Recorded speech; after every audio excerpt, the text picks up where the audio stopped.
It all started with some horse armor. Anyways, I've had the Switch 2 for about a year. Let's talk about what I like, what I don't like, and where I stand with Nintendo as we start July of 2026.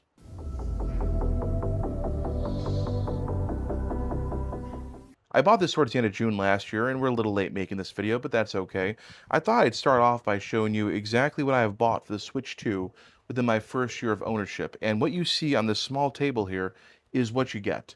In total, for the Switch 2, I invested in a carrying case, which I've used a little bit, for these wheel things for Mario Kart World that the kids really enjoy, this Piranha Plant camera, which might be the biggest waste of money I've ever seen. I bought this really poorly made, poor quality, third-party charging dock for the Joy-Cons that charges the Joy-Con 2s whenever it wants to. It's really unreliable and terrible, and I wish Nintendo or Hori would make a solution. They haven't. And I bought extra pair of Joy-Cons along with Donkey Kong Bonanza and Mario Kart World. Not a small amount of money right here sitting in front of me. In fact, all this was bought pretty much at retail price, mainly because it was still brand new and sales hadn't been running. I opted to get the physical version of Mario Kart because I do love my physical media, and that cost me a little bit more too. But this is all I've bought. And you might be asking yourself, well, why is that all you've bought for the Switch 2? There's been a lot of games that have come out, some of them even good. And that's because after the Donkey Kong Bonanza DLC, I decided that I was done buying Nintendo Switch 2 products. I wasn't going to touch anything until they started making more consumer-friendly choices. And then I realized, unfortunately, I am a small, vocal minority that isn't going to get their way this time around. The Switch 2 seems to be selling very, very well, but the numbers are mixed. The success is still mixed. The attach rate is still mixed. Games just don't seem to be selling like they thought they would, to the point where now Nintendo has kind of started to do things a little bit more consumer friendly. As far as I know, as of right now, that's July 2026. They are bundling a game in, digital code of course, but they're still bundling a full price game in with your Switch purchase to try to offset the cost of hardware. Of course, so these companies could eat a lot of that hardware cost, but then how are they supposed to make tons upon tons of money endlessly? Remember, you're not a gamer, you're providing shareholder value. After the insult that was the Bonanza DLC, I decided I was done, and apparently I'm the only one to do that. So I'm kind of done trying to stop this whole wave that's coming. This kind of goes into what's going on right now with the PlayStation as well. Digital is coming whether I like it or not. And the funny thing was, I started off this year really not happy with what Nintendo was doing. Everything Nintendo was doing was pretty much anti-consumer. They're selling Breath of the Wild, a game that's so old at this point, for a full $80 retail price. Jamboree, full $80 retail price. They're not even complete editions half the time. You still have to buy DLC and everything else. And people make arguments and excuses all day long and then be angry that Sony's getting rid of physical discs. I think these game companies kind of watch each other and they see what the other one can get away with and how long it takes for the outrage to go away. And I think really when people saw what Nintendo was doing, especially Sony and Microsoft, that they were charging buku bucks for a game that was ancient and then getting people to vocally defend it online, they said, we can do whatever we want. We can do whatever we want and people will still buy it. When companies see that GTA 6 will be digital only and a gajillion people pre-order it at $100 or $80, whatever the price is, they know they can get away with it. So me not buying Switch 2 games, me not buying PlayStation 5 games, doesn't matter anymore. Will I eventually stop gaming? I don't know. I don't know where this is going, actually, in the grand scheme of things. But I know that Nintendo Switch 2 started normalizing game key cards. And that's another thing that really bothered me about the whole generation. They started showing up in the Switch 1, and then the Switch 2, I see collectors buying up game key card things as some kind of like mark of courage. Look, I have a physical copy. You have nothing. The sourcing gets shut down. These things you own digitally could be pulled from you at any time. It's kind of silly. I'm trying not to be all doom and gloom and the hobby's over, because I know it's not. I know I'm probably over-exaggerating. But one of the issues with gaming becoming so universal and so much more acceptable in the mainstream is that they don't have to rely on people who supported them over the years and bought all their stuff anymore.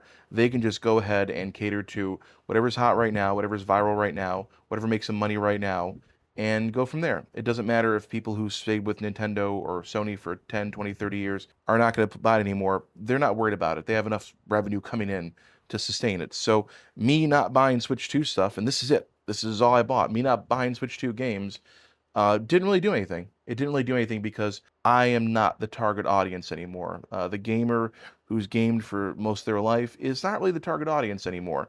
It's subscriptions, it's battle passes, it's DLC, it's all that stuff. That's the target. That's why Sony keeps throwing live service games at the wall to see what sticks. They're not worried about you being a lifelong Sony or Nintendo customer. They're worried about, can we lock them into a subscription for about a year and then maybe they forget to cancel it and then it just keeps rebilling on their credit card.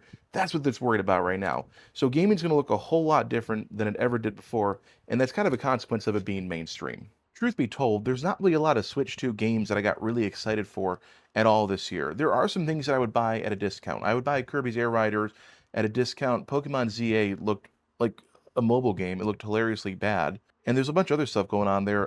Pokopia seemed really popular for a couple weeks. Haven't heard anything about that for a long time. That was a game key card, so I don't want to buy that. But in general, Nintendo kept coming out with games that people said they wanted, but then they failed to produce the results that Nintendo would want fiscally. I think that's where all these companies are getting their cues from. People demand a new Metroid comes out, and it's kind of fizzles. I saw physical copies going for very cheap, and people were buying them up like crazy, but that was only at a steep discount. So even if I were to get really excited about a Switch 2 game, there wasn't a whole lot coming out that I really was excited to play in the first place. So there wasn't a reason for me to break my vow of not buying Switch 2 stuff because there really just wasn't anything I wanted in the first place I was really hyped over. And frankly, I don't care anymore. There's been so much stuff that I just can't get excited about anymore because I know that the chances of obtaining it are very low.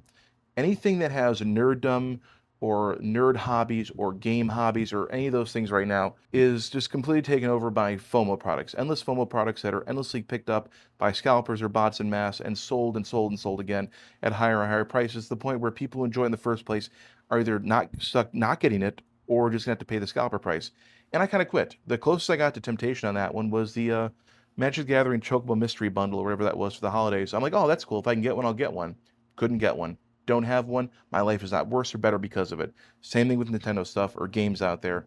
I have a lot of games to play. I have a lot of old stuff I'm rediscovering. I've been going to a lot of retro game stores in the area, finding cool old things I never knew existed, and I'm having way more fun doing that than I am trying to get through a lot of modern games or get excited about modern games. I'm not even excited about the Ocarina of Time remake, and I bought an N64 with the little money I had in high school just to play that. So in general, there's nothing I'm excited about. I don't even know what's on the horizon for the Switch 2 anymore. They keep having these Switch Directs or Nintendo Directs. I watch them, people get excited for a little bit, and then it kind of goes away very quickly. So if there is software out there that is coming for the Switch 2 that's neat, chances are I don't care. And I'm not trying to be mean or negative. I don't care. As for the software, Donkey Kong Bonanza was fun, albeit repetitive, kind of like Mario Odyssey. It's fun, plays well, it's responsive. It's cool to go and hit blocks and find banana coins and everything, but eventually it suffers from the Odyssey problem of you're doing the same thing over and over and over again, kind of like the Breath of the Wild problem with the Korok seeds and the shrines. It's cool for the first 20, 30, 50 times you do it, then you kind of get a little repetitive and bored, and it seems like it's just lazy design. Mario Kart World was extremely disappointing with its open world concept. Its open world concept was so poorly fleshed out that I'm not sure what the point of it was, other than to say we have an open world Mario Kart and you can do little challenges around the map. There was like no story mode. Like Diddy Kong Racing had a better story mode with more fleshed out characters and development and a world than the Mario Kart open world, which is just took the track and we put stuff around the track and we put roads between the track. There were no NPCs. There was no reason to keep playing it. It just wasn't fun. The unlockables were kind of silly. I'm glad they didn't like make the unlockables so hard to get that no one can get them, but they were kind of silly. The costumes are neat and all, but that was about it. And you got those just by eating food power-ups. But it's not all doom and gloom with Mario Kart World because honestly, we had a lot of fun as a family playing it. It might be the most accessible Mario Kart for little kids I've ever seen. And as someone who has little kids and there's a whole neighborhood full of kids around here, it's been perfect for them because they can get in the Mario Kart, they can play it together, they can have fun, and they can start making some cool little gaming memories down here. And that's great for that purpose and that purpose only because the rest of it is kind of shallow. The one thing I do like is the Knockout Tour. I love playing those. I'll play those all day long. But again, it just, for what it was kind of disappointing. There's been no new tracks, and I haven't heard any rumblings of new tracks. I'm not sure what Mario Kart's going to be doing, the future Mario Kart World's going to be doing. I know they're shutting down some digital service that people paid money for that now it's just into the void. So whatever going on with Mario Kart, I don't know. I wish they'd release some tracks or some kind of DLC packs like they did for Mario Kart 8, which made that game incredible. Still better than Mario Kart World, but I guess they're not going to do it. So what have I been doing with my Switch 2 if I'm not playing Mario Kart or Donkey Kong Bonanza? Well, it has become our glorified Mario Party Jamboree machine. That's literally all we do with this thing. Every once in a while, one of my kids will take one of these two games out and play them, in handheld mode. But in general, this does get used every weekend. We have put a lot of hours into this playing Mario Party Jamboree. I'm not kidding. Me and my family get together pretty frequently on the weekends, at least once a weekend, as long as we can. We hopefully can. And we've been playing Mario Party Jamboree pretty much nonstop every weekend. So that's what it is. It is a Mario Party Jamboree machine right now until something comes out that I'm interested in, or I find one of the newer games that came out on a steep discount, or used, or resold, whatever it may be. But right now, it's been a Mario Party Jamboree machine, and that's it. And I know this video doesn't really seem to be like my thoughts on the Switch 2 a year later as much as it is. This is kind of where the gaming industry is going as a whole, but the Switch 2 kind of started that off in my mind as this is where we're headed. Game key cards, really expensive re-release games, remasters, DLCs, special packs that are expensive. It kind of started indulging in it so much that it became obvious where the industry was going, for me at least, at the Switch 2. In terms of the hardware, I still think the Switch 2 is fantastic in terms of what it fixed. I love the design of the Switch 2. All the ports, the buttons, the USB-C up here and down here are great. The way the Joy-Cons disconnect is wonderful. The magnetic snapping is satisfying. I really do think it's a refined piece of hardware that could have been just as much a Switch Pro as it is a Switch 2. But really, everyone knows that already. It's a very well done, refined Switch 1, and the Switch 1 was fantastic. The problem is, I just don't see a reason right now to get excited about anything Switch 2 related. I should be excited for an Ocarina of Time remake. I'm not, because I kind of just see it as this kind of depressing attempt, as Sony's been doing, as Nintendo's been doing, to repackage millennials' nostalgia and cash in on it the hardest they can while millennials have the most disposable income. That's most of everything right now. Most of everything right now is remakes, rehashes, remasters of things millennials would have grown up with from, like, let's say 1988 to about 2005 in order to cash in on disposable income and other social problems that millennials are having right now. That really is what it boils down to. And I'm not better than that, but that's really what it is. And that's why I can't really get excited anymore. I love my game room down here. It's really fun. But my main goal of this game room down here is to not only have some fun playing games myself once in a while and get through some of these cool single player experiences, but to share with a lot of people. And I do my best to share with a lot of people all the time. We are constantly having people over when we have the time to do so. Family's always over. We have gatherings, get-togethers, reunions, and all this stuff is being used all the time by everyone. And if it's not here, it's at Game Club. So I'm not justifying my nostalgia baiting, but at the same time, I think I try to do it a little bit differently than just buy it, put it on a shelf, and think about how awesome the Power Glove was. This rant has probably gone on long enough at this point, and you don't need to hear some old man with a beard rambling on the internet about how he doesn't care much for the modern world. I do like a lot of modern stuff. I'm not against modern things at all. I'm just against things that are bad for consumers and gamers out there. But unfortunately, I am a small vocal minority, and at this point, I'm tired of fighting. I said in a couple of videos that I've gotten some of the nastiest, meanest, most hateful, threatening comments I've ever gotten, criticizing Nintendo, criticizing anything anti-consumer from TV companies, electronics companies, Sony, anything else. And I'd love to read some of those, but I would literally get this account banned if I did. My withheld comments are hilariously bad. And that's when I realized I can't fight it alone. There's not a lot of people who are willing to stop buying this stuff, and even if people say they're going to stop buying it, they usually cave pretty quickly.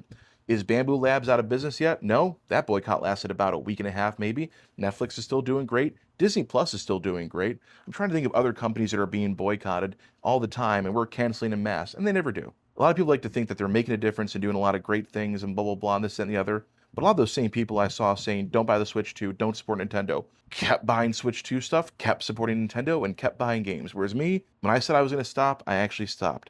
But now, we'll see what the future holds. Anyways, that's my thought on the Switch 2, the state of the industry, millennial social problems, and God knows what else I just rambled about for 15 minutes. I hope you enjoyed that, and we'll see you in the next one.